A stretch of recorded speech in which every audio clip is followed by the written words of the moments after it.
Good morning বন্ধুরা। দেখো আজকে আমি তোমাদের সঙ্গে এখনই লাঞ্চের ভিডিওটা শেয়ার করছি, কারণ আমি একটা জায়গায় বেরোবো। কোথায় যাচ্ছি কি বৃত্তান্ত সব পরে তোমাদের সঙ্গে শেয়ার করছি যেতে যেতে। তাই জন্য দেখো আমি তোমাদের সঙ্গে এখনই শেয়ার করে দিচ্ছি। দেখো আজকে আমি লাঞ্চে কি কি করেছি, কারণ লাঞ্চ আমি খেয়েই বেরোবো। এটা হচ্ছে গরম গরম সাদা ভাত করেছি, এখানে মুসুরির ডাল করেছি, এটা জিরে ফোড়ন দিয়ে করেছি। এখানে একটু কুমড়ো আর উচ্ছে ভাজা করেছি, প্লেন, এটা কোনো ফোড়ন দিইনি। এখানে একটু সাদা আলু পোস্ত করেছি, একটু মাখো মাখোই করেছি, একটু লঙ্কা দিইনি বেশি, আমার নাতনি খাবে তাই। আর এখানে একটা পাঁচমিশালি তরকারি করেছি, গাজর বরবটি সমস্ত কিছু দিয়েই করেছি, পনির টনির সমস্ত কিছু দিয়ে।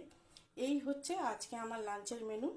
তোমরা কে কী লাঞ্চ করলে অবশ্যই দুপুরে ভিডিও দিয়েও দেখবো। আমি দুপুরে দিতে পারবো না ভিডিও, তাই আমি সকাল সকাল তোমাদেরকে গুড মর্নিং জানিয়ে এটা জানিয়ে দিলাম। আর আমি সকাল সকালই আমি এটা দিয়ে দিলাম, কারণ আমি খেয়ে যেতে হবে, অনেকটা দূর। তাই যাই হোক, তোমরা ভালো থেকো, সুস্থ থেকো, আবার দেখা হবে পরের ভিডিওতে। রাখলাম।